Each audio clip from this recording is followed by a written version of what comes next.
Very good. All right, everybody. Well, welcome. Thank you for attending this very exciting meetup about the symbiotic relationship with your microbiome, your gut. We're going to talk a lot about a lot of different topics. I hope that this information will provide you some insight and input into what alternative treatments that you could do. I'm going to provide you with some of that information as well. But I always like to start off by doing this disclaimer. So by participating in this event, you acknowledge that my positive psychology, transformational mindset, and integrative nutrition certifications in no way are to be construed or substituted as psychological counseling or any type of therapy or medical advice. My comments about the material are backed by scientific evidence and life experience. Each participant's results depend upon his or her unique learning ability, motivation, commitment, and other factors. When you participate in these virtual personal development and educational events, you fully agree that there are no guarantees as far as specific outcomes or results you can expect from using the information you receive on or through this event. Okay. Whoops, we went too far. So here we're going to talk about you're here to learn about the symbiotic relationship between you and your gut bacteria. Okay. Again, I just want to take this opportunity to thank you for taking time out of your busy schedule to participate in this event. It's a topic that's really near and dear to me, and my mission and my goal and vision for Holistic Well Care Advisors and my niche is to really teach people about the relationship between your gut and your brain, the gut-brain axis, and how your gut bacteria plays a crucial role in producing metabolites that do many more things than just basically taking care of your immune system. And we're going to go over that today. And I'm also going to go over some of the things that I do at the end of the presentation that you may want to take advantage of to help you live a flourishing life. Okay. I want to start off to tell you a little bit about me. Okay. That's me. I don't know how old I was there, but obviously I was probably like 4, eating a little piece of watermelon, as you could see by the jacket and the red pants, that I am a child of the 70s. So, this is something that I was born having some stomach issues. It wasn't until in the 1990s, when in my early 20s, that they actually found out the mechanical problem that I had. But when I was probably 5 or 6 years old, I had extreme pains after I ate, like at nighttime. And they really couldn't figure out what was wrong with me. My mother would bring me to the emergency room. They thought it was gas. They thought it was other things, but they really didn't know. And they had to admit me to the hospital. And at a very young age, they put me on 2 very strong medications, zolfidine and prednisone. And those are very strong medications. If you probably have heard of prednisone. It's a steroidal medication, an anti-inflammatory medicine, and it did help me. And I took that for about a year and a half. I'm sure, as you watch TV, you see commercials for different drugs, and they always have the disclaimer that this drug, oh, it'll help you with your skin condition, but you may get cancer, or you may get this, or you may get that, right? So I'm sure the medications that I was on had some effect on stunting my growth a little bit. I mean, I'm only 5'4" anyway, but I could have been 5'6". But anyway, that's a little bit about how I had to struggle with some stomach issues, and then I was okay. And then in my early 20s, my issue came back. And obviously the testing, 20 years, I guess the technology had changed, where they actually found that I had what was called lymphatic hyperplasia. And I also had another condition called a Meckel's diverticulum. So I had an extra loop, and where the ileum part of your intestine where it connects the large and the small intestine, I had a blockage. I had this lymph node that was really swollen. So as they're wheeling me into the surgery room, they were telling me that I had Crohn's disease. And you probably heard the term Crohn's disease, IBS, different irritable bowel syndrome, all these different conditions. And when I found that out, that that's what it was, I was actually relieved. And but still, it really didn't. Once you start tooling around in there, other things seem to happen. And as a child, we weren't taught about, or my parents really, or probably your parents, we weren't really taught about nutrition. Nobody, like, when you think about from the 70s, 80s, 90s, they probably told us like, oh, eggs are bad for you, then eggs are good for you, or peanuts are bad for you, peanuts are good for you, right? So I can remember as a kid eating Salisbury steak, a lot of processed foods that were really good, but little did we know that it was causing issues, right? With food sensitivities and other things. And so I unfortunately developed gallstones. So I had to have my gallbladder taken out.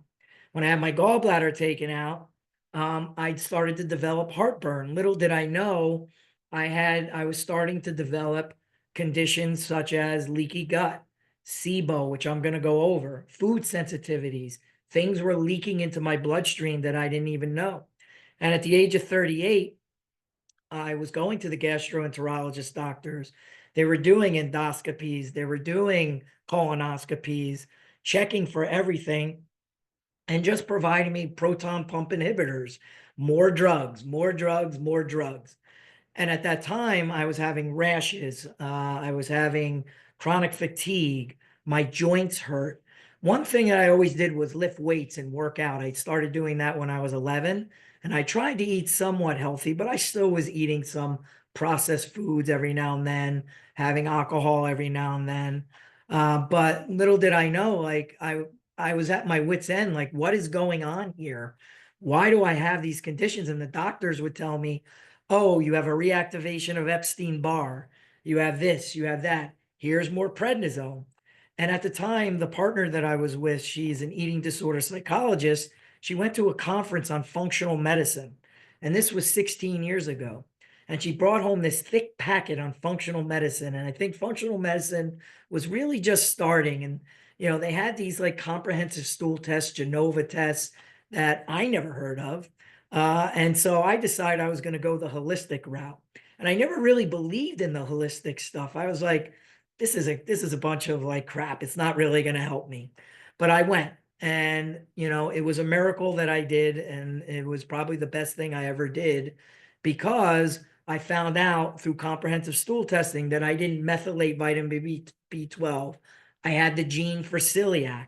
Not that it was activated, but I have to be careful because, again, you're not your life. You may have certain genes, right? Or DNA to basically have some of these things, but they're not activated. Like, you're not doomed. You're not destined to get cancer if you have a gene that says you have BRCA or certain things. It's the thing that is called epigenetics, above the genes, the environmental factors, the things that you do that could activate the genes. So eating foods, different environmental toxins, these things we have to be very aware of. And so when I went to the functional medicine doctor and she put me on an elimination diet, she did food sensitivity tests, found out I had SIBO, had leaky gut, put me on a supplement program, an 8 to 10 week program. At the end of the 8 to 10 week program, all my issues had disappeared. I even lost like 15 pounds. Not that I was fat anyway, but it was when I say 15 pounds, it's like 15 pounds of inflammation. My body was inflamed. So, and that's what most people don't realize, is that a lot of the situation that you're experiencing, if you are going through some things right now, it has a lot to do with inflammation. Okay. So learning this 16 years ago transformed my life. And that's why it became my passion to really try and teach people about the microbiome and how important it is in the gut-brain axis. So that's a little bit about my story. So, I went through a lot, so I feel I'm pretty qualified to kind of, tell you about some of these things that I'm about to tell you, based on my own experience and really becoming my own advocate. And that's what I want to really tell you. If you're here today and you're really want to learn about this, I want you to pat yourself on the back and really give yourself like some snaps and a thumbs up, because you're taking charge of your health. And that's what we really have to do. We really have to become our own change agents and really learn to become our own advocates. So again, thank you for being here. Okay. So what is the microbiome? The gut microbiome refers to the billions of live bacteria that basically we have in our gut. It includes fungi and viruses, and it's estimated that the gut contains 35,000 different strains of bacteria.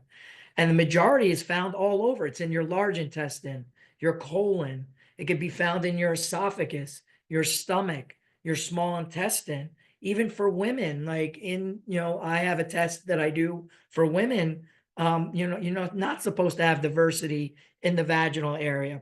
A lot of women, just a sidetrack here, a lot of women are suffering from UTIs, yeast infections, and they're taking antibiotics, which is actually messing up your gut microbiome, right?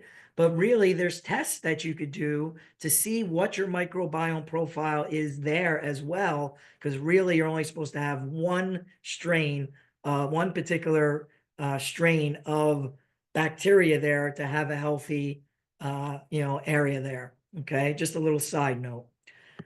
So, what is your gut? Our gut health has implications beyond simple healthy digestion. The state of our gut health may also regulate our mood through serotonin production. 95% of our serotonin is produced in our gut.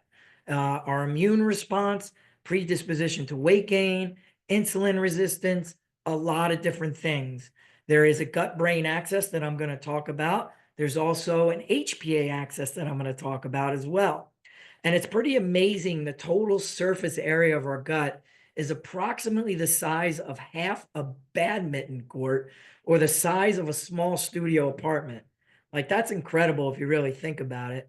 And the integrity of the gut lining can become compromised if it's constantly being exposed to irritants through the diet and through the environment. If you really think about it, our guts are really, people will say, oh, it's inside of us. But really, this tube in the gut is really like is exposed to external sources. It's like we're bringing things in from the outside, and our gut is trying to process that to give us the nutrients we need to keep this body going. And if we are giving it not the right things to feed our microbiome, the right things, this could cause low level inflammation and could lead to a variety of disorders, immune disorders, like autoimmune things. Because what's happening is when your gut lining is compromised, basically you rip open the junctions, and that's a condition called leaky gut. And you're leaking things into your bloodstream. And what happens is an autoimmune response is happening, an IgG autoimmune response is happening because it's fighting off those toxins, which can cause you these symptoms, which we're going to go over. Okay. All right, let's go ahead. Trying to move ahead. Let's go. Whoops. See, I went too far. I hit the button like 5 times. Okay. Gut brain axis and your HPA axis. Okay.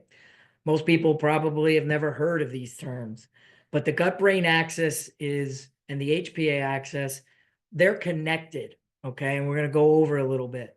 So brain signals, gut microbiome, HPA activation, immune communication.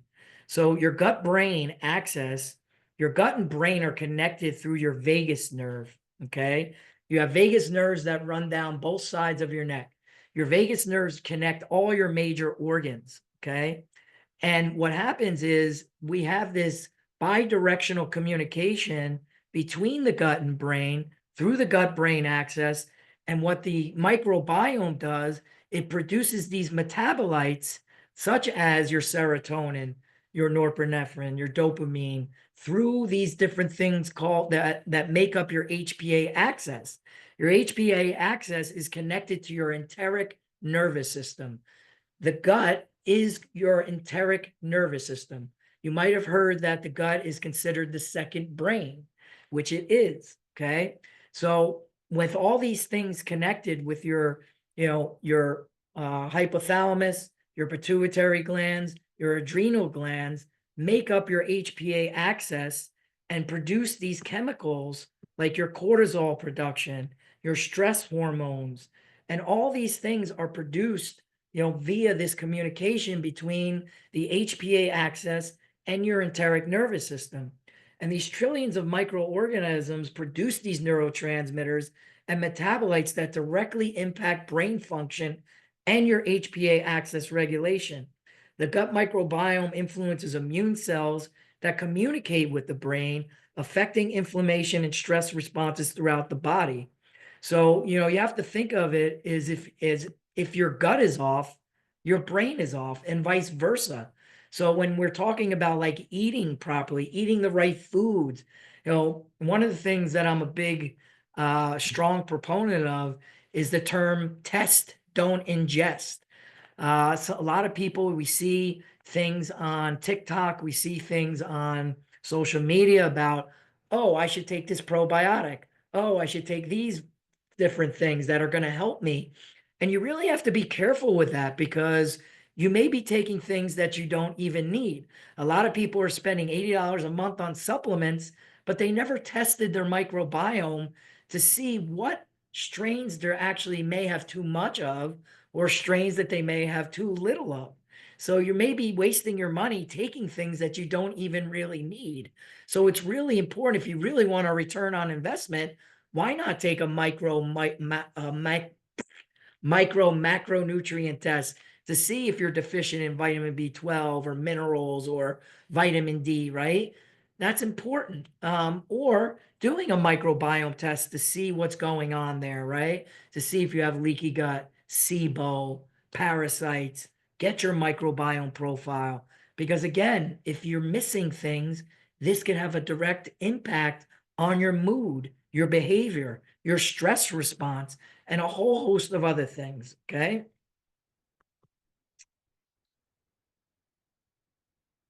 All right. So here we're going to talk about introducing the hypothalamic pituitary adrenal HPA axis. And just I mentioned it earlier, this is what makes up your HPA axis. The hypothalamus is located in the brain. Pituitary glands are at the stem of your brain. Your adrenal glands sit on top of your kidneys. And all these are really important because it's attached to the enteric nervous system. And again, these things really are dependent upon the microbiome to produce these metabolites. So when it comes to like your, cortisol, the hypothalamus plays vital roles in maintaining your homeostasis, regulating body temperature, hunger, thirst, and sleep patterns. Your pituitary glands basically help you with growth, reproduction, and metabolism, right? It serves as a critical bridge between your nervous system and your endocrine system. And then your adrenal glands, which sit on top of your kidneys, these are, helping regulate metabolism, reduce inflammation, and control blood sugar levels. These glands also produce essential hormones for blood pressure regulation and small amounts of sex hormones. So, it's really important to understand that this HPA axis is dependent on how much care you put into taking care of your gut. Okay. So the role of the HPA axis in the stress response. So the HPA axis is our body's primary stress response system. And this complex network of interactions between three major glands orchestrates how we react to stressful situations, from minor daily challenges to major life events. Okay. So stress detection, hormonal release, body response, right? You could read into this. You could even go to ChatGPT and get this information. all this, like when I try and do my research, or when I do my research, PubMed is like a really great place where there's a bunch of scientific papers on all these things.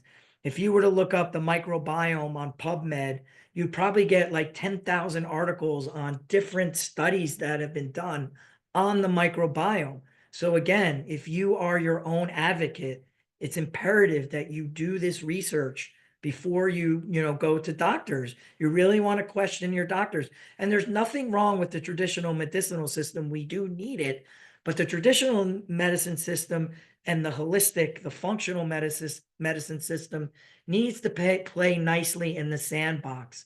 And you really want to try to find the root cause. The one issue that I have with the traditional medicinal system is that we really are doing band-aid fixes. It's great for trauma. If we have to have surgery, it's great for broken bones. It's great for doing endoscopies, great for doing blood work to see how we're doing. But really, we really need to become our own advocates and really say to ourselves, listen, if I up until my 30s, right, I didn't have heartburn, and now all of a sudden I have heartburn. Are you going to settle for a doctor to say, here, you have to take a proton pump inhibitor for the rest of your life to deal with your heartburn? Or do you want to find out, like, what changed in my body? There is a root cause. There's some reason something changed that I want to find out what that is, and then take a supplement to build back up maybe your gut lining, because maybe you have leaky gut now. And for some reason, over the years, our bodies break down. So it's important to really pay attention to that, okay? The gut biome influence on the HBA axis, okay? So the HBA axis regulation, the microbiome impacts the stress response. Again, I'm going to probably repeat these things over and over again, because again, one of the things that I teach is neuroplasticity and building new neural pathways. And we have to keep hearing things over and over again to build a new neural pathway in order for us to create a new healthy habit. Of course, there's a whole nother thing that I go into. That's a different meetup group where I talk about habit change, and it takes 66 days to change a habit, which consists of a cue, a routine, and a reward. But stay tuned for that one. I'll look forward to seeing you at that one when I do that. Neurotransmitter production. Gut bacteria synthesizes neurochemicals. The gut-brain axis communicates between gut and brain. And we have the immune system modulation. Microbiome influences immune cells. Okay. So let's talk a little bit about, what affects your microbiome. Okay. So the mode of delivery, babies born via C-section are exposed to different strains of bacteria as compared to babies born vaginally.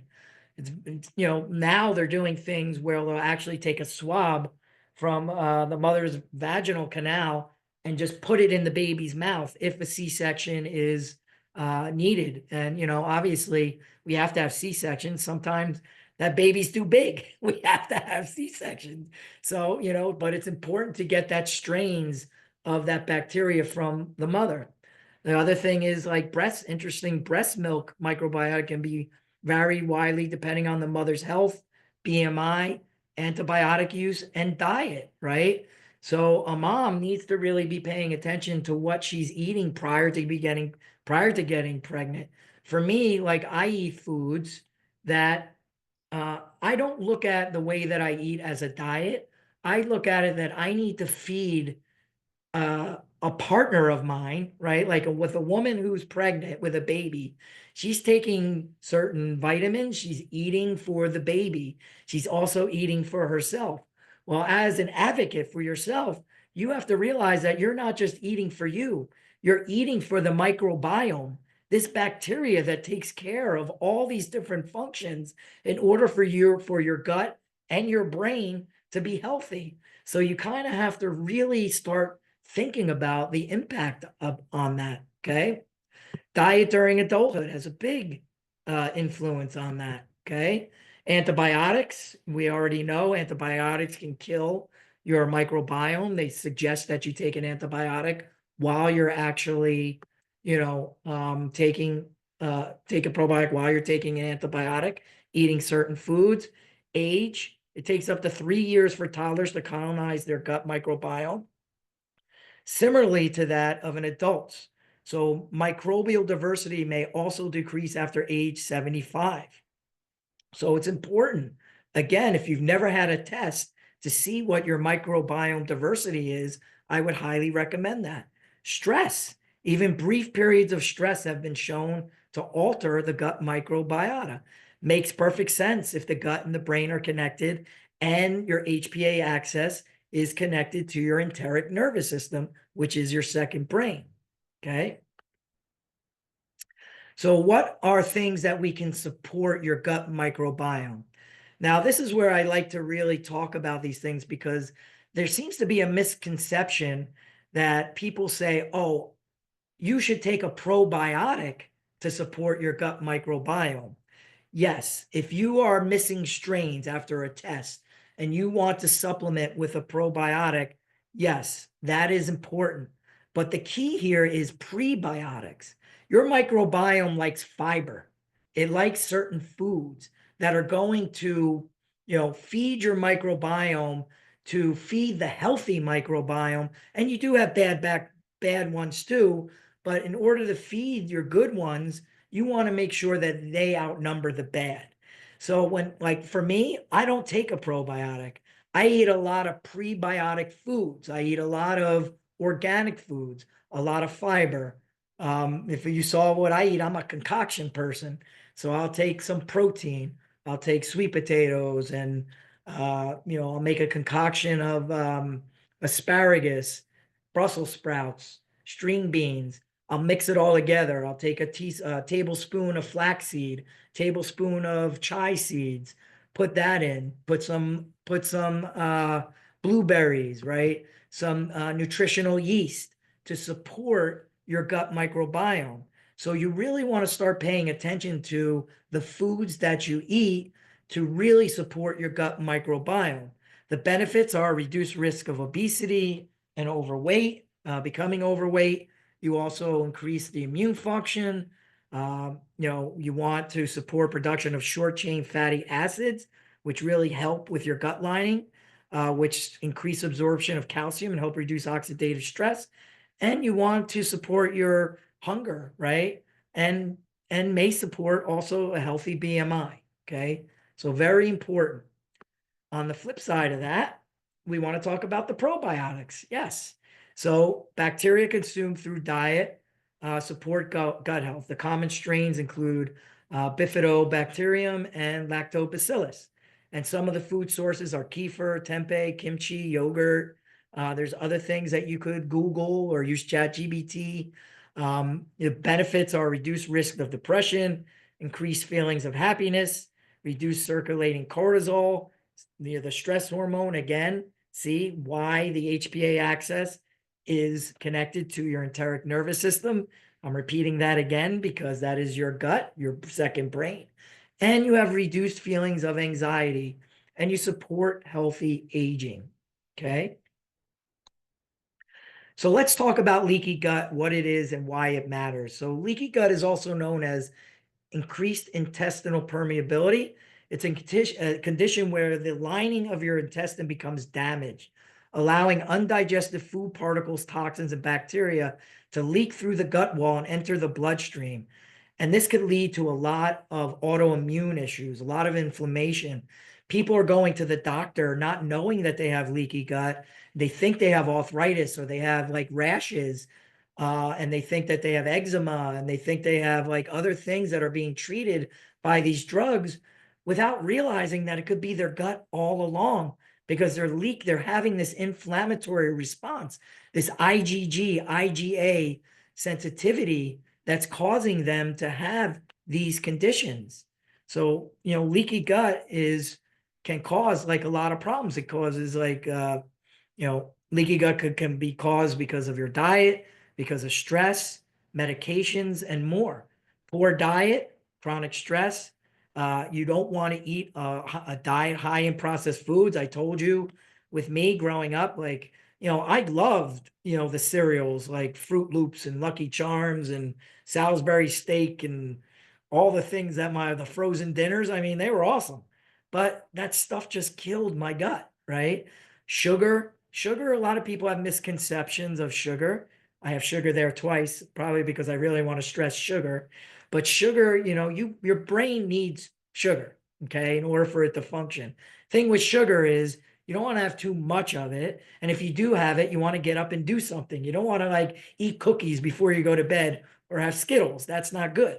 You probably shouldn't have Skittles because you don't want to have too much sugar if you eat it in moderation. But, there's natural sugars. Like I like to have a fig in the morning, or I'll squirt some honey on a teaspoon before I go to the gym, which has sugar to get me, to have something that will, give me more energy. But, I'm doing something to burn the sugar off, right? But these type of things can really disrupt your gut lining and lead to increased permeability. Chronic stress, if you have trauma, unresolved trauma, and you have this going on, you're gonna like cause issues with your gut barrier. Why? Because they're connected. Medications, antibiotics, taking non-steroidal, these non-steroidal things like Aleve, like ibuprofen. These things can damage your gut's delicate lining and contribute to leaky gut and leaky gut syndrome. And then infections and toxins, environmental toxins, things like that can cause these problems, can cause you to get leaky gut. Okay. So what are the symptoms of this? Well, you have digestive issues, and maybe you could identify, I named a few, like skin problems. You could have increased bloating, abdominal pain, diarrhea, constipation. As soon as you eat, you may feel bloated. You're like, why? I didn't even eat a lot and I feel bloated. That could be a result of having SIBO, small intestinal bacteria overgrowth. You could have too much bad bacteria and not enough good, and you could have leaky gut. You could have skin problems that leak in, that cause these issues, and it leads to fatigue, brain fog, joint pain, allergies, autoimmune disorders. Like for me, I've learned through food sensitivity tests that I can't really eat gliadin. You probably never heard of the word gliadin, but people will say gluten. Gliadin is the protein of gluten. So when I eat like breads and things like that, what happens to me? I get like symptoms as if I'm having hay fever. My nose gets stuffy. I feel like congested. It causes me inflammation. So if you're walking around like always feeling stuffy, feeling like you have like hay fever all the time, even though you have like a pollen allergy, but it's the winter time, there's a very good chance that you're eating something that is causing these issues. So you have to be cognizant of that. Okay. Restoring your gut health, the importance of a balanced microbiome. Okay. So again, diversity matters. And you want to be able to, promote overall intestinal health and resilience. You want to make sure that you have this diversity. You want to nourish beneficial bacteria. You want to feed your gut with prebiotic fibers and probiotics to support the growth of healthy bacteria. Again, I wouldn't suggest taking a probiotic until you actually find out what your diversity looks like. You may not need to. You may just might need to be take eating more prebiotic fibers and food. Okay.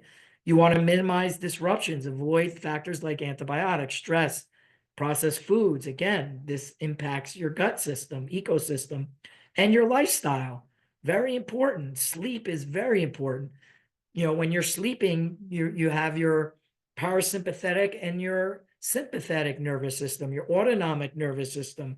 Well, when you're sleeping, this is when you digest and rest, right? So you want to have adequate sleep. It's very important to get good sleep. And you want to have regular exercise to nurture a healthy gut, okay? For stress management. Addressing underlying conditions. Let me just make sure I did. Okay. Addressing underlying conditions, autoimmune diseases, and more. Okay. So again, these things could contribute to you not being healthy and not taking care of your gut. Like you could develop autoimmune disorders like Hashimoto's thyroiditis. Some people have Hashimoto's. Some people, like people who have like Hashimoto's, should not be eating gluten. Doctors may not tell you that, but that worsens the condition. Some people may have Crohn's disease, rheumatoid arthritis can contribute to be exacerbated by leaky gut. Chronic infections, bacterial, viral, fungal infections can disrupt the gut lining and lead to leaky gut. Intestinal dysbiosis, again, that is the overgrowth of harmful bacteria, can cause intestinal permeability. And you could have nutritional deficiencies because you're not getting the right things. You're not able to absorb the nutrients that you need, such as zinc and vitamin D and omega-3s, right? These things you need in order to maintain a healthy gut. But if your gut is compromised, you're not really going to be digesting the foods, the things, the nutrients well, okay? So important to test to see what's going on there. So, we're going to talk about identifying and eliminating food sensitivities. Again, these are something that are usually done in tandem when you're doing, if you are experiencing some type of digestive issues. And I'm going to go over some of the testing that I do. But you want to tried and true way to find out if you are having some type of issue with a food is an elimination diet. And you want to eliminate some of these foods that like wheat and dairy and nuts and eggs for like 2 to 4 weeks and then slowly introduce them to see if your body responds. But getting the IgGA, IgG blood spot test to see gives you some information as to what you may be reacting to right now. And then once you heal your gut, we redo the test to see what's going on after we put you on a supplement program for 8 to 10 weeks or 6 to 8 weeks, depending on how bad your symptoms are. And then we could slowly introduce. Like for me, I'm not supposed to have like too much of bread, but every now and then my gut is healed. I could have like a slice of pizza or maybe a beer in the summertime, but I don't do it every day. Again, I'll know because I get the stuffiness or I get some type of like reaction from it, but it's not impacting or ripping open the junctions in my gut anymore because I've healed my gut. So we want to do the lab testing to find out, what's going on there. And then we want to do nutrient replenishment. We want to replace your nutrients, right? I'm having problems speaking today, so excuse me for that. So we want to address any nutritional deficiencies caused by food sensitivities through a targeted supplementation plan. But we're only going to do that once we know, because again, it's about testing, not ingesting, okay? People are just taking things thinking it's going to help them, and it might not be helping them, okay? Sorry. Let me make sure. Okay. Let me go back. So these are some of the symptoms that basically you may be experiencing.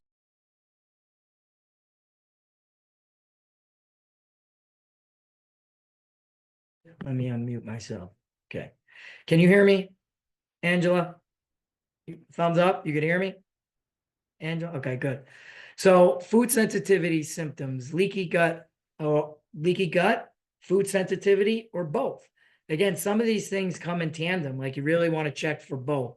So you may be experiencing some of these symptoms now.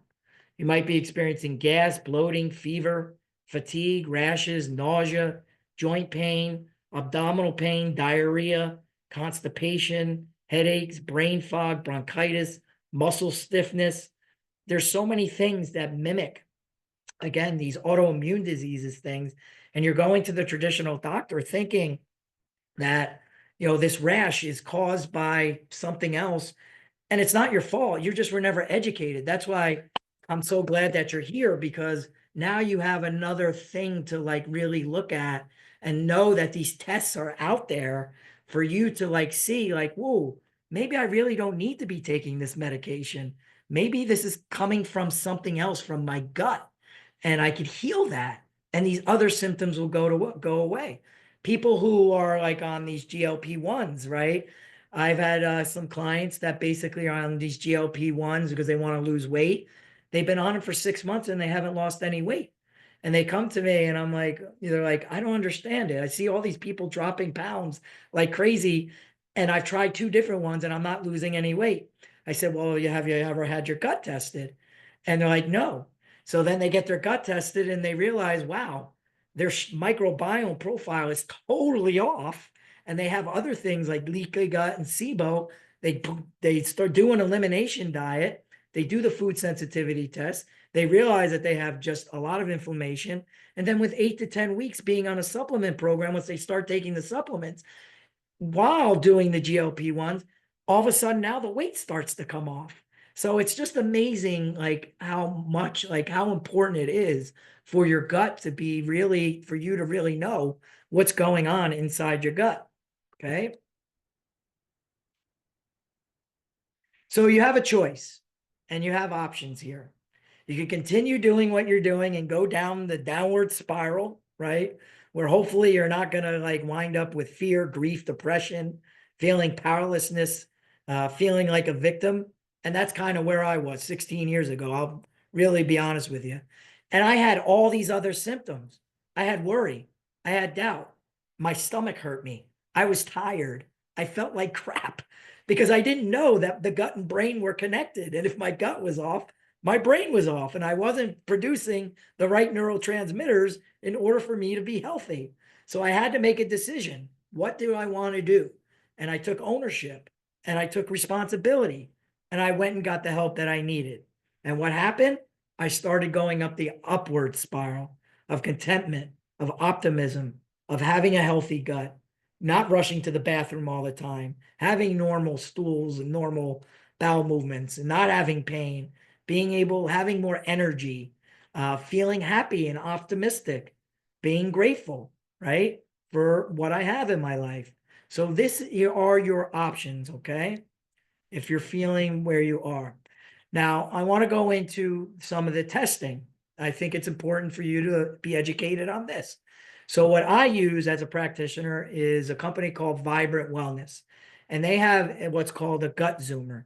And the gut zoomer is more like a DNA. They go in deep with DNA, and it's a DNA analysis of your gut, of your microbiome to tell you what's going on there. It's a comprehensive test. Basically, what they do, you have to just provide your stool. You send you out 2 little test tube things that you have to fill up with your poop. You send it in, and basically you get this report, and you're like, wow, I can't believe all the information that they're providing me here. So this provides patients with really actionable report that includes dietary recommendations, natural supplementation like prebiotics, probiotics, polyphenols.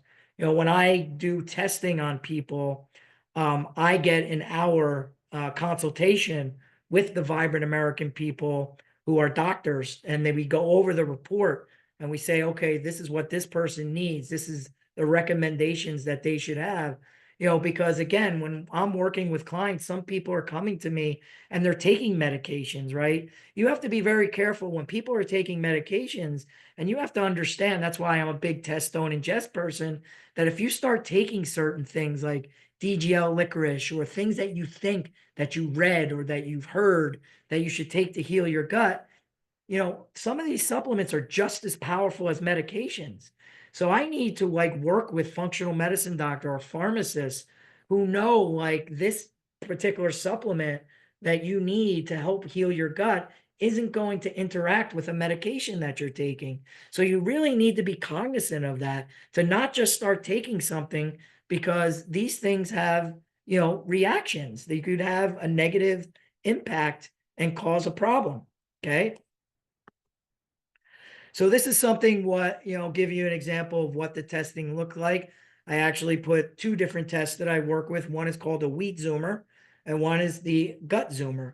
And you can see the gut zoomer will show your intestinal permeability, cardiovascular health, metabolic health, neurological health, whether you have IBD, irritable bowel disease, it'll check your hormones. If you have SIBO, check your autoimmune health, nutrition, liver health. If you have irritable bowel syndrome, give you your index system, which I'm not going to go into right now. But then you have your wheat zoomer, because a lot of people don't understand that during the war, we needed to feed the soldiers. What was the easiest way to feed the soldiers? Was to produce wheat, to make bread, right? But you have to understand that these things are grasses. You're actually eating grass when you eat like wheat and eat these things. So humans are not meant to like eat grass. Now, I'm not saying that you shouldn't eat bread every now and then, or some people like pastas and all these things, but you really want to pay attention to how much you're actually eating, because these carbohydrates, again, could spike your insulin. I could do a whole nother PowerPoint presentation on your glycemic index and how that could be spiked, and how people could develop insulin resistance. And your microbiome plays a huge part in that as well. So I do what's called wheat zoomers, because I had told you earlier on through my journey, I found out that I had the the gene for celiac. So I have to really pay attention to not eat gluten, or I could activate that gene. So if you think that you may be having some type of issue with wheat, this will tell you if you have a gluten sensitivity, a gliadin sensitivity, tell you if you have zonulin production, which is what rips open the junctions of your cell walls, because you only have one cell layer between what's in your bloodstream, between your gut and your bloodstream, of you leaking things into that. Okay. So these are some of the tests. Food sensitivity tests. These are the things that I also recommend for people to do when they're actually going through some of this testing, because we want to see, like, okay, what is something that you're highly sensitive to?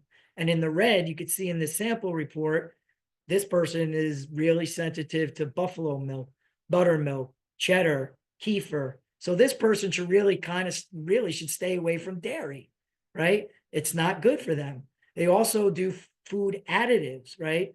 There's a lot of different additives in food, like coloring. One of the things I just saw where a lot of doctors just went to a Senate hearing. And one of the things that was pretty amazing is that some of our food companies, like cereal companies, will make like a specific cereal that has certain dyes in it. But in Europe, it's banned. They can't use the dyes in certain cereals, but in America, they use it. So we're getting the bad cereals, the unhealthy cereals, and the people in Europe are getting the better health, the healthier cereals without the food additives. So you have to look at like some of the things, look at the ingredients. My rule of thumb when I look at something, an ingredient label, is I don't want to eat something that has more than 5 ingredients. It may have like some type of preservative like citric acid or something like that. Most do, but you really want to like look at the ingredients of these processed foods, because they may be causing you to have a lot of issues. So one of the things that I do is, I have support programs. Okay. So as an integrative nutrition and positive psychology practitioner, my niche is, again, the gut microbiome. So I created programs that take care of both the mind and the gut. So I've created a course called Get Real, Deal, and Heal, which is a 74 lesson course that I'll show you in the next slide. But I've created these particular programs because people are at different stages in their development. Some people go to the gym, they work out, they look really healthy, but their mindset is off, right? They still they need some of the coaching. They need to learn concepts and tools that they never heard of or never taught, such as, how do I become my own cognitive-based therapist? What are thinking traps? What is growth versus fixed mindset? What are real-time resilience skills? How do I change a habit? What is a habit? A cue, a routine, and a reward. So for beginners, maybe they don't need like a gut zoomer. For the motivator package, which is a 3-month program, I include the gut zoomer test to help people with that. And you get all those things. And then for my holistic gold 6-month package, you get everything that's in the motivator package, plus the IgA food sensitivity test. And for you actually being on this call, I'm going to give you, if you wanted to work with me and take advantage of this for the motivator package, if that's something that you go to my website and it's something you want to purchase, if you use gut 499, I'll throw in the gut zoomer for free for that. Okay. Also, just look at time. Oh, almost on time. This is my Get Real Deal and Heal course. Okay. So it's a 74 lesson course. And again, when you purchase any of those other packages, the Get Real Deal and Heal course is included, but some people may not want those packages and they may just want to take the Get Real Deal and Heal course. So I have 6 different modules, really 7, really 9, because there's other things that I teach, but I teach about self-centered fear. Either you're afraid you're going to lose what you have, or you're not going to get what you want or need. Unrealistic expectations, perfectionism, and the beliefs behind those. Like your brain, between the ages of 0 and 7, we develop these beliefs, and our parents do the best that they can, but we develop these beliefs from outside influences, parents, like, I'm not good enough. What's wrong with me? I did something wrong. Why don't people like me? Right? And we go through life being stuck in these things that we learned, and we have to really learn to unlearn these things and learn the right way. And I provide you the 3 antidotes for these 3 negative behavioral patterns, which is learning to love yourself, learning about gratitude, and really learning to live in the moment. And I provide a transformational toolkit for that. So basically the price for that is $149, but for you, for being on this, I do have another coupon code for you, Zen49. You'll only pay $100 for that. Okay. And this is kind of some of the things I always like to provide testimonials that, of people who have worked with me.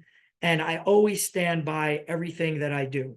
So if you're working with me and things aren't working out, I will 100% give you your money back, because honestly, we're trying to build a relationship, and I may pull in other practitioners to actually help me work on you. Because again, if I have like somebody who comes to me with medications, I need like a functional medicine doctor. If I see that somebody's experiencing trauma, they may need a therapist. What if somebody really wants to lose weight, and they're open to doing virtual personal training? I'll bring in a virtual personal trainer. It's just like you have to look at it like a sports athlete, a professional like football player, a basketball player, or baseball player, or soccer player. Who do they have on their team? They have sports psychologists. They have physical therapists, massage therapists. It's the same concept. That's why we call it holistic well-care advisors, because I have people on my team who we could build a team around you to help get you to get you to, accomplish the goals that we're going to set out to achieve for you based on your story and where you are when you come to us. Okay. I also wrote a book called You're Capable of So Much More, which has my Get Real Deal and Heal course in it. It's also an audio book as well, which you could go to the various platforms and get that, like at audio.com or Barnes and Noble, or there's a couple other ones where you could get the audio book. And so this is another way that you could learn kind of some of the things I teach in the Get Real Deal and Heal course. And lastly, I want to thank you for listening. In the chat, I did put some information. I'll copy and paste and put it in there as well about what some of the programs I do. I love this quote. If you always do what you've always done, you'll always get what you've always gotten. So you have to remember, like, visualize in your mind that upward spiral and downward spiral. So if this is something that you're having issues with and you really want to, work with me, I do provide some free consultations as well, and we will take care of that. So let me stop sharing. And we still have people here. Hooray. I thought everybody'd be gone. So let me go to the chat. And what I'm going to do is I'm going to see if I could unmute everybody, because there are, I'm sure, people who have questions. Let's see if I hit mute all. I'm going to press the button that says allow participants to unmute themselves. So I'm going to hit yes. So I'm going to go through the chat because I saw some things in the chat. Let me just copy and paste this real quick so I could give that information to you. Let me go to everyone in meeting. So that is there. And let me go through the chat. All right. And see. We start from the beginning. Okay. see. So what foods, Maureen, I hope she's still here. What food should we be eating that won't affect our gut lining? Well, that was in the presentation that I provided. So again, this is going to be recorded. So you could basically take a look, go back and take a look at the actual event. Thank Nina, you. no problem. Nina asked about the effects of caffeine on the gut. Any chance we could speak to this later? Absolutely. There's different studies on gut. I just actually saw that caffeine actually could be beneficial to a particular strain of microbiome. So, again, I don't drink coffee. I don't like caffeine because for me, it gets me jittery. You got to understand something about what I was talking about earlier about the HPA axis, which is your adrenal, your pituitary gland, and your hypothalamus. Caffeine can affect those things. I'm considered a highly sensitive person. So when I'm sensitive to like certain foods, I'm sensitive to drugs, I'm sensitive to caffeine. When I take caffeine, it actually does the opposite. It spikes my cortisol where I feel it gets me anxious where I actually deplete. Instead of giving me energy, it actually knocks me out where I feel like I just had a huge emotional something that happened to me. So you really want to be careful about caffeine and whether or not that's something that is good for you. But again, more research, go to PubMed, type up caffeine, and you'll get the information that you need there. Should someone with high SIGA SIGA on stool test take an IgG supplement? I'm not exactly sure about that question, Emily. That would be a question that I would probably copy and paste and put into like ChatGPT to see what they say about that. So I don't want to comment and give you wrong information about that. Nisha talks about what about specific antibody disorders? I'm not really familiar with antibody disorders, so I don't want to give you any false information about that. But again, the resources are there to go to PubMed, go to ChatGPT, look these things. What I really try to tell people is to try to become your own advocate. You really want to start looking these things up. We're in an age of technology with this AI that is incredible. We're so lucky to be living in this time that we could basically get all this information just by typing in and click of a button. Let's see.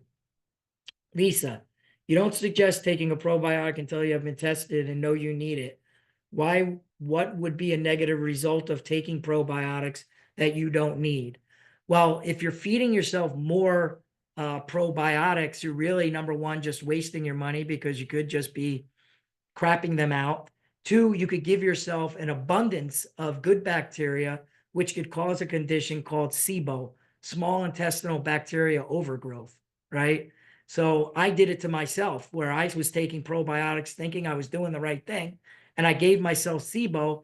Then I had to go on a supplement program, like a three-month program, just to get rid of some of that bacteria through, when you do your stool, when you go to the bathroom, in order to balance out your gut bacteria. So adding is not really helping. It could actually cause you to have an issue. Let me go back down. Let me go to AK. You raised your hand. Do you want to unmute Yeah, yourself? Go ahead. yes. Can you hear me? Okay. So the question I had was, I understand variety or diversity for the gut bacteria is important, but I was curious to know if you are aware of any superstars or heavy hitters that are like the perfect, best gut bacteria you could have in your biodome, for example. Thanks. That's a great question. They all are important. I mean, there's new studies. This science is really booming now. There's going to be new science in the next 10 years that we're probably going to find out how the gut bacteria plays and how it influences our aging process, right? But there's exciting like news now about Akkermansia. Akkermansia is a really important microbiome that has to do with like insulin resistance. People with diabetes, it regulates your insulin and does a lot of different things. But on the report, basically it's showing these 32,000 different species that, make up your microbiome. So I wouldn't say that one is more important than the other. I would say that you really need to maintain a healthy diversity of all of them. Okay, I hope that answers your question. Um, Let me go down a little more. Could we have this recording sent to us? Well, it's going to be in the meetup, but if you attended this, I'm also going to send it out to the people who attended this. So you register for this, so you should get a link. So it should come to you, Kazish. That should come to you. Is the test available in Canada? Isabel. Yes, I do believe that Vibrant America ships tests to Canada, but I will find out more about that. Heather, I am a registered nurse and recently completed a health ogenics test for the same item you are discussing. I thought this was going to be more education information rather than a plug for a test. Well, I hope I gave you, Heather, more information than just plug for a test. I really hope that I taught you something about the HPA axis and the enteric nervous system, but obviously I want to help as many people as I possibly can. So when I'm presenting this, I do want to also include what I do and how I can help you. So I'm sorry if if your expectation about what you were expecting wasn't met, and I apologize for that. But I'm curious to know if you want to send me information about the healthogenics test. I'd definitely be interested to know how that compares to the Vibrant America test or Microbiome Labs or the other ones that I use. Let's see. How big of a role does alcohol play in gut health? It doesn't play any role. It doesn't, it's not, alcohol is a poison. It's not really good for you. They say, oh, you drink wine and you could get like polyphenols and resveratrol from the grapes, but why not just eat grapes? Alcohol really is not something that, I mean, you use it in moderation. I'm sure it's okay. Like I like to have a glass of wine every now and then, but I'm not drinking it because I think that it's healthy for my microbiome or healthy in general. It's just more of a social thing. And there may be some nutrients because you do have some polyphenol, but you have to have like a lot of wine to get like the benefits, or beer has a lot of vitamin B vitamins in it. So in that regard, yeah, maybe you're getting something from that, but I wouldn't recommend alcohol as something that is going to be good for you in the long run. In fact, it's going to contribute to, if you drink a lot of it, it's going to contribute to causing that leaky gut condition and ripping open your gut bacteria, because your microbiome, I'm sure, does not like to have alcohol and foreign environmental substances poured into it. It's like taking an antibiotic. It's not really feeding or providing anything healthy for your microbiome. Do you recommend any particular meal subscription service? Hunger Roots, Factor, HelloFresh. I really don't have any recommendations on those sort of things. Again, for me, it's about looking at the fiber content. Is it made with whole food ingredients? Is there a lot of chemicals in it? Is it processed? That's what like for me, when I go to the grocery store, I'm buying organic vegetables. I'm eating apples. I'm eating fruits. Um, I eat meat, but I'll get grass fed. I'll buy that. So for me, it's about not buying these things. Like when I go out to a restaurant, I know that I'm not going to like always get everything is going to be 100% fresh. And trust me, I like buffalo wings. Like it's football season. I love buffalo wings. I like pizza. I like, to have a drink every now and then. But again, it's all about moderation, and really doing your research. So, Braden, I would do your research to find out what the ingredients are on that. Les, how do you feel about water fasting or dry fasting or gut repair?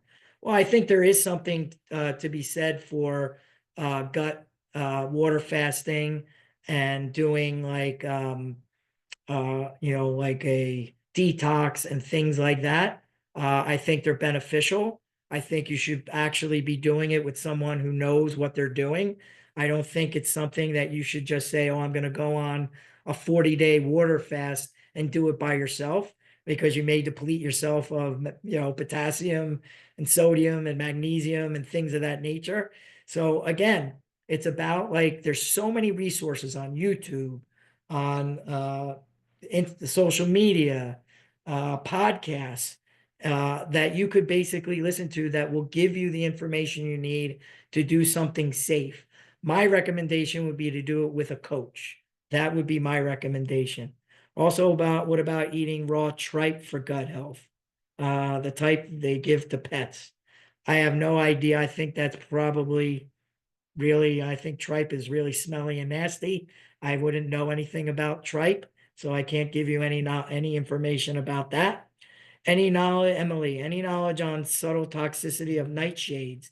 Well, there's different research. Some people basically are able to eat like eggplant and some of those nightshades, and it doesn't bother them at all.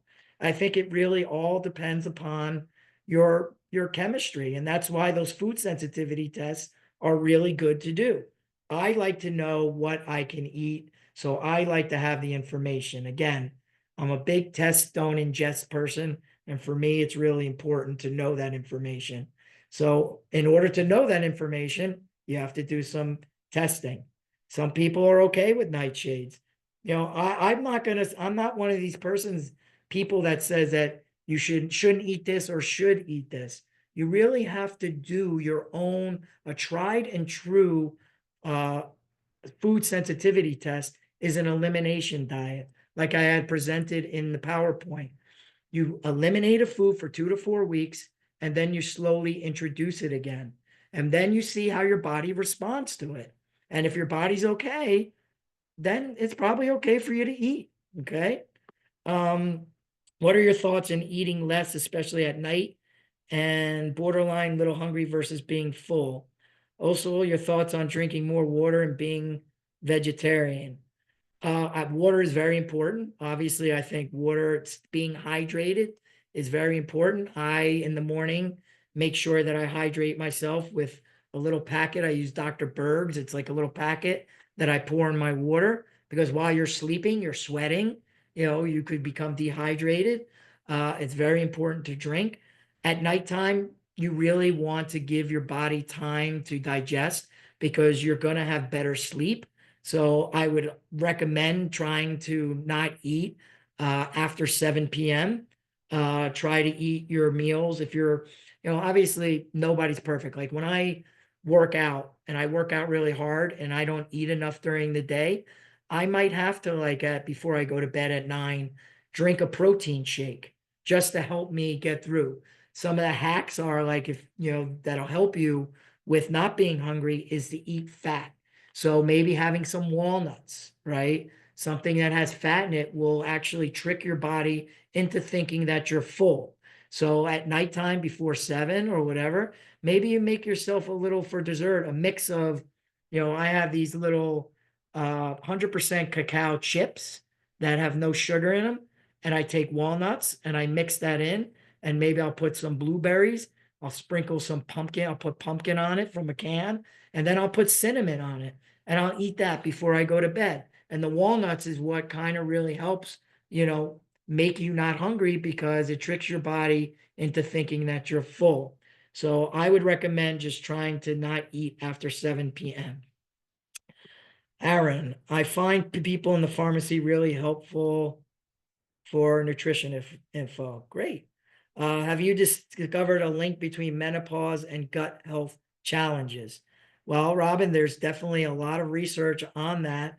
And again, one of the things, we just had somebody come on who was an Ayurvedic person who talked about menopause and gut health.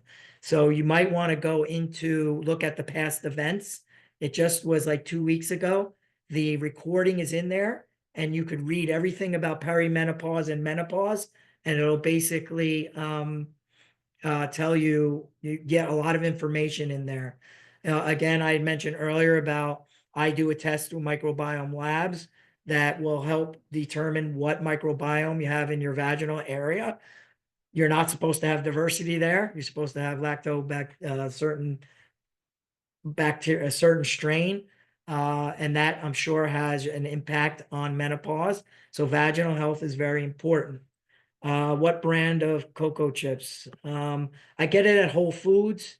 I'd have to actually go and take a picture of it, but I'll make sure I put the brand in the meetup chat so you have that, or I could look that up. I could probably look it up pretty quickly and I'll put it in the chat in a minute. Aaron has a question. Aaron, I'm going to ask you to unmute. You have your hand up. You're on, Aaron. Okay, so uh okay, right. So bad gut and bloating. Is it really just a matter of eating more fibrous foods, and then over time you I guess you're the I guess the gut will, do its thing and repair itself, and I guess get rid of that bloating section, that muffin top. And of course, in combination of exercising. Um, Well, Aaron, it's a great question. I mean, I don't think you could actually cause yourself to have more problems if you have bloating, if you just start eating fibrous foods without knowing why you're bloated in the first place. That's why I'm a big proponent of testing. If you have bloating and you have this like gut and that isn't going away, no matter how much cardiovascular exercise you do, you're pumping iron, but you still have this like beer belly that's just won't go away and you have this bloating, mm, my suggestion again is to do testing. There's a reason why this is happening. When did this start? Like, when you were 20, did you have this? Probably not. When you turned 40, I don't know how old you are, I'm just using it as an example. Now all hmm of a sudden I have this. So something happened between the age of 20 and 40 that has caused this problem to happen. Of course, it's aging, it's the foods we eat. But again, it's about testing and seeing, could it be a sign that you have leaky gut? Could it be a sign that you have small intestinal bacteria overgrowth? Could it be that you have parasites?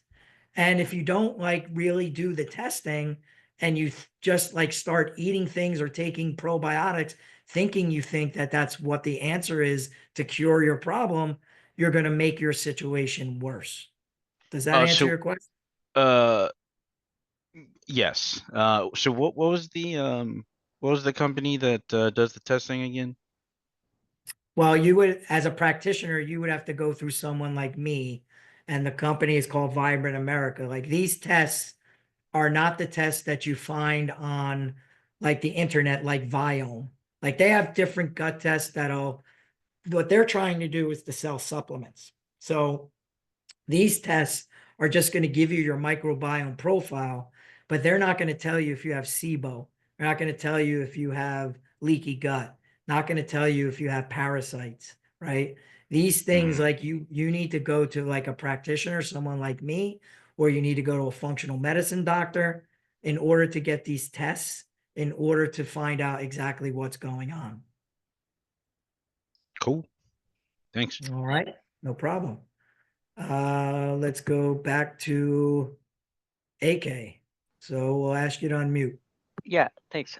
So are you aware of any studies that have done like a comparative analysis of microbiome from different cultures, or even hypothesized like comparisons of microbiome from like ancient cultures, like ancient, like dead people?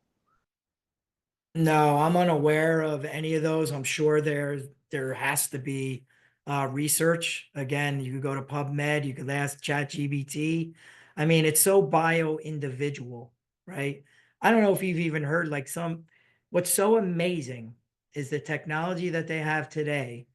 You've probably heard of fecal transplants. I don't know if anybody's heard of fecal transplants, but they could take like a sports athlete, like somebody like LeBron James, take his fecal matter because it's so healthy, and someone has IBS, right? And they'll transfer it into that person's body and that'll cure their IBS because they're getting the bacteria of that of someone who has a healthy bacteria. That exists today. I don't think the FDA has approved that, but in Europe they have those things. So it's just truly amazing the technology that we have today and the things that they're doing. Let's see. Robin asks, understandable, cutting down on processed foods and sugar, oil, salt is the goal. With the sensitivity test you mentioned, pinpoint which ones are more offensive, more damaging? Yes. They would definitely tell you because it has green, yellow, and red. If you're red marker is that you're highly sensitive. Yellow marker is moderately. The green is you're okay. It doesn't bother you. Randy asks, are there tests for parasites?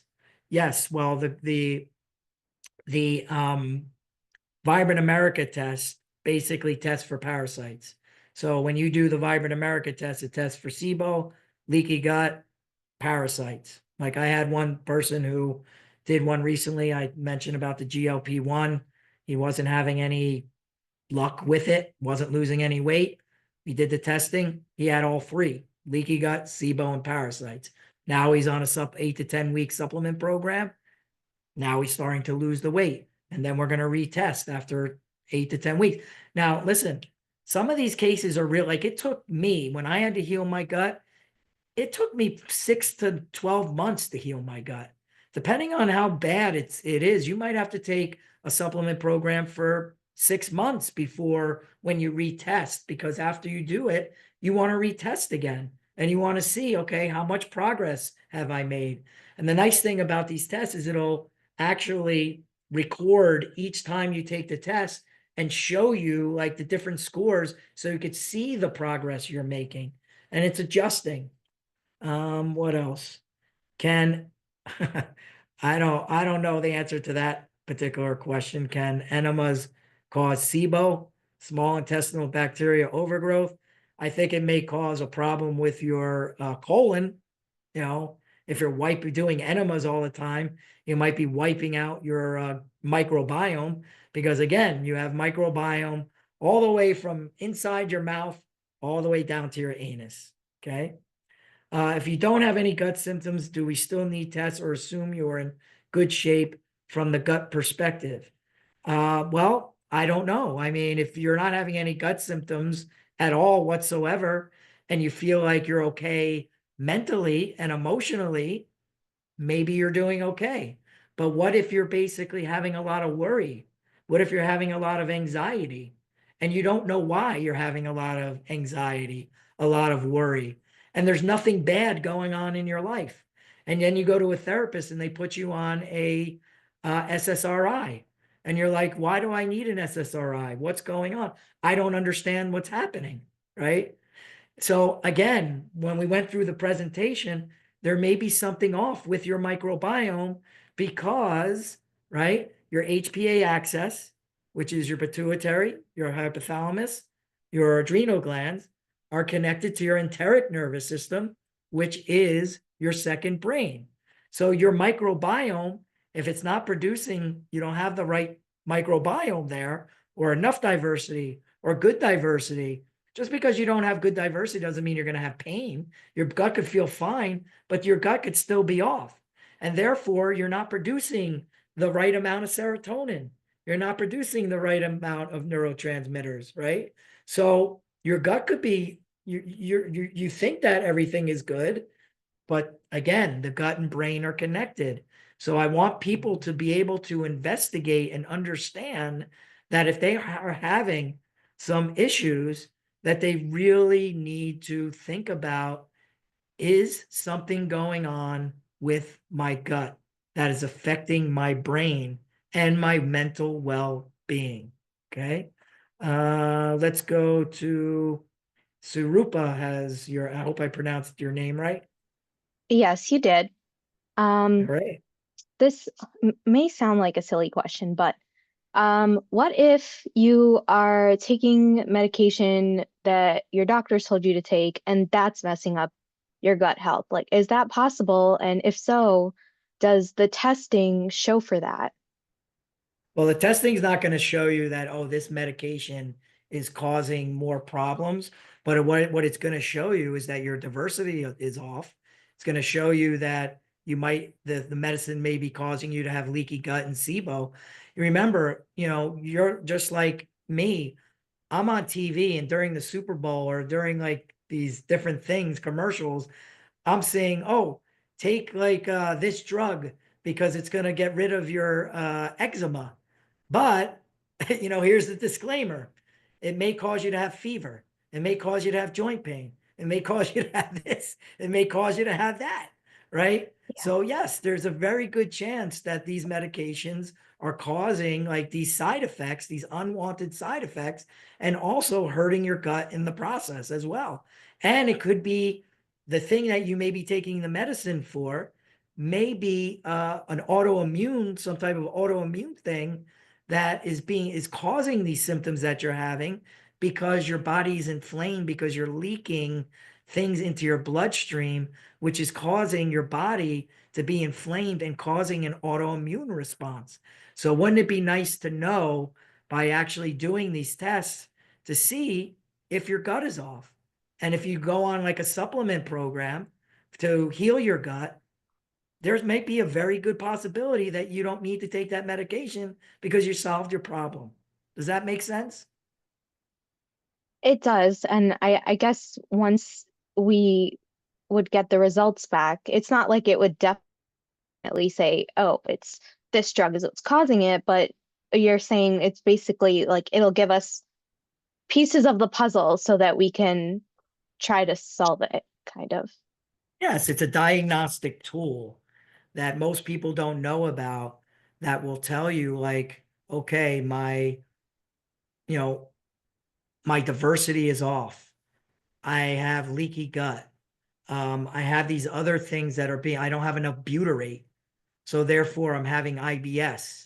So because there's something wrong with my Akkermansia. I don't have enough Akkermansia, therefore I'm not producing butyrate. Or, whatever's going on, it's going to like give you a piece of the puzzle that most people don't get. And instead, and I'm really don't want to knock traditional medicine, but we've lived in a culture where we're just pill poppers. We want to just give relief instead of finding root cause. So for me, it's like I need to be like my own investigator and say, what are the things that are out there that I could test for? Like I could test for neurotransmitters. I could test my HPA access. I have tests for that. I could test for my gut health. I could test my thyroid. I could do blood tests, to see what's so like you want to like test everything. And this is just another diagnostic tool that most people don't know about that could help them make a determination of what's going on. And a lot of problems that people are experiencing from what I see and what I've experienced myself is that when your gut is off and you have like a leaky gut or a SIBO, these other conditions are being caused, such as the rashes, the joint pain, the IBS, the irritable bowel disease, the Crohn's disease. Like, of course, we want to take into consideration your DNA. Some people are just born with some DNA, and unfortunately, they might be at a point of no return because, like, they had a gene for Crohn's disease and it just happened to be activated because it was too late. Now, can we somehow reverse that? Possibly, but maybe it's a point of no return. Like, there are instances where people have diabetes. They're born with diabetes and they have to take an insulin shot for the rest of their life. There are those things, but I'd much rather want to be my own advocate and know that there's diagnostic tools that I could take to find the root cause and not just take a pill for the rest of my life. Thank you. No problem. All right. Well, listen, it's 8:32. So it's time to end this meeting. But thank you all for being here. Again, this is being recorded, so you go back and watch it again when I send it out tomorrow. And if you have any questions, please, I put my information in the chat. I hope that you would be able to visit my website. I do have like a free 15-minute consultation. If you want to speak more, please do so. And we'll talk and see what we can do to help you or get you in the right place with whatever you're dealing with. Because again, I have a huge network of people that I work with, and I want to get you the help that you need. So good night, everybody. Thank you for attending. God bless, and hope to see you at the next event. Take care, everyone.